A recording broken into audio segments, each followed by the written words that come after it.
Gaming laptops are, from a general computery thing perspective, pretty weird, where almost every other type of notebook is getting thinner and more efficient with vastly longer battery lives. The old gaming laptop has long been bucking that trend. There's this tacit understanding that when you're jamming a mobile RTX 5090 GPU into a laptop, that only a fool would expect you to be able to actually use it when you too are mobile. You've got, at best, an hour of proper gaming battery life, and even then, at a very reduced frame rate. Yeah, the battery in a gaming laptop is traditionally just a backup power supply to allow you to save your game when you inexplicably unplug your bulky machine from the wall, and that's kind of about it. But it doesn't have to be that way, and you can slap the desktop replacement sign all you want. If you really want a gaming laptop, there is only one true option. That's the 14-incher. I'm Dave, that's Jacob, and we're answering the age-old question of what size gaming laptop you should buy, and why you should absolutely be looking at a 14-inch machine for your next gaming laptop purchase. Well, and kinda explaining why, yes, actually there is also some merit to the 16 and 18-inch form factors too, but Dave reckons bold statements make for better content. So here we are.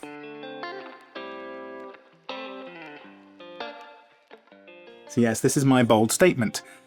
The 14-inch gaming laptops are the GOAT of mobile gaming devices, and you're not going to be able to change my mind, for the simple reason that if I'm buying a gaming laptop, it's because I want a device that I can move around with, and that I don't need to have permanently plugged into a power source to be able to use. And I also want one that I can actually use on my lap without snapping a femur due to its weight, or one that won't melt the fat in my thighs into a sloppy puddle around my toes. Absolutely disgusting. Thanks for that. The form factor really found its feet a few years back when notebook screens stopped needing to be surrounded by fat bezels, and you could suddenly fit an actual 15-inch laptop screen into an old 14-inch laptop chassis. That now means you can get a genuine 14-inch panel in an even smaller, beautifully svelte gaming laptop chassis that you can throw into a shoulder bag and not need spinal reconstruction surgery a few years down the line. These are the main problems that 14-inch gaming laptops have solved when it comes to the traditional big boy gaming laptop. Those have normally been too big, too hot, and with just frankly shameful battery life. There are two new systems that really exemplify the benefits of a diminutive form factor, and that's the Asus Zephyrus G14 and this, the Razer Blade 14. These two fantastic devices have been vying for the top spot of all compact gaming laptops, taking design notes off one another, and taking it in turns earning our affections too. Neither would look out of place in either a corpo meeting room or in a lecture theatre. Particularly well-off student. I was not, as they both sport a pretty restrained aesthetic and aren't floating atop RGB underlighting or hyper-aggressive fan venting. Yeah, and they're both light enough and with a level of general battery life that means you can toss them in a bag of a morning. Careful. I won't toss it. Told you they weren't cheap. You can toss them in a bag in the morning and not have to plug it in again until the evening. In fact, the new battery boost feature that's been upgraded in the NVIDIA RTX Blackwell generation is also making good on its promise of providing both decent battery life as well as good performance when you're gaming too. Previously, you were restricted to 30 FPS with battery boost enabled, but with the RTX 50 series, that has been extended to a 60 FPS target, but with a scene-aware algorithm which halves the frame rate in what it calls low-action scenes. Yeah, and I found it really impressive when I've been playing away from the plug as well. You get decent frame rates from the RTX 5070 inside the Blade 14, and I'm also comfortably getting around 2 hours of solid gaming on the discrete GPU too. It also has one of AMD's Strix Point chips in there with a decent 1080p capable integrated graphics chip, so you don't really have to bother with the still relatively power-hungry discrete card when you're smashing through something like Silksong. So, to be honest, I'm more the 14-inch obsessive than you are. Like, you said to me that you wouldn't actually buy a 14-inch gaming laptop.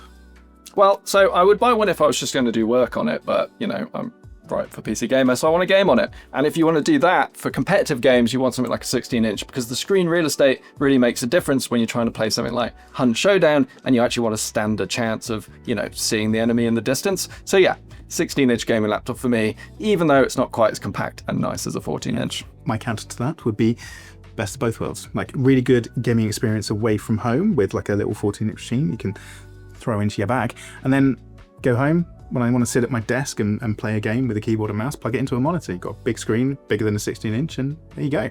To be honest, the bigger problem with 14-inch gaming laptops is that they often tend to command a higher price premium than the more traditional 15 and now 16-inch laptop. The Blade 14 and the Zephyrus G14 machines are premium notebooks, but that also means they command an eye-watering, kind of painfully high price, even though they're quite small. Yeah, it's true.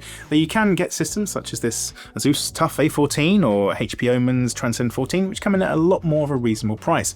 They're just inevitably not quite as premium. But realistically, if you are simply looking for the best bang for your buck, then you're going to literally get more for your money going for a 16-inch laptop. So then there is a reason to buy a 16-inch gaming laptop, aside from the fact that you're generally also going to get higher performing GPU hardware and generally higher gaming frame rates too. Yeah, right. Yes, there is a reason to buy a 16-inch gaming laptop. You should just want a 14-inch gaming laptop at the very least. But what about them 18 inches then? I mean, they're huge, so we can obviously rule them out.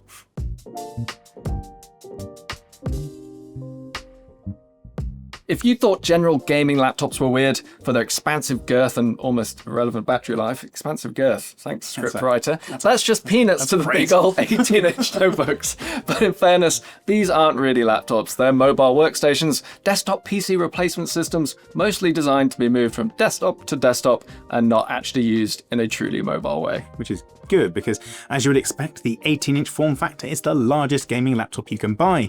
They've taken over from 17-inch machines, not because people wanted bigger laptops necessarily, but just because as laptop panel bezels have gotten smaller, like the 15 to 16-inch transition, you can fit broader displays into essentially the same chassis size.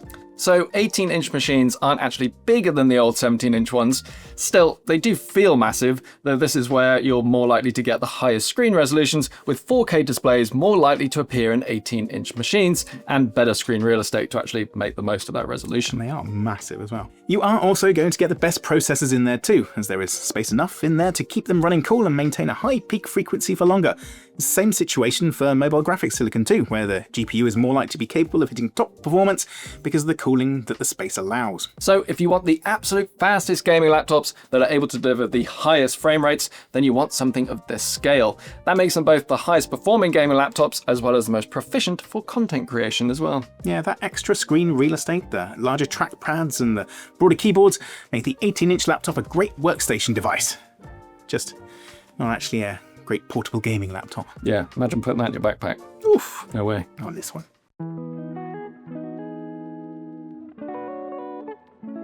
So let me sum it all up for you. If you want the best gaming laptop, get a 14-inch machine. They're actually portable, can house well-performing mobile graphics cards, and have an almost unprecedented level of gaming battery life now. Job done. Okay, let me sum it up for all of you. There are good reasons to pick any three of these gaming laptop form factors. Yes, 14-inch gaming laptops are realistically the most portable, but they're also often unfeasibly expensive. But a 16-inch gaming laptop can deliver better gaming performance because their increased size, allowing better cooling, are still capable of decent battery life, and you will find them absolutely more affordable than a 14-incher. And then an 18-inch gaming laptop is the one for you if you're after a genuine desktop replacement, want the highest gaming and productivity performance, and actually want a laptop screen that doesn't have you squinting. I just want a 14-inch gaming laptop though. Well, aren't you special? Yes. Thanks for watching. Like and subscribe, take your eyeballs to PCGamer.com, and check back here again for more PC gaming and hardware stuff on video. Bye. Bye.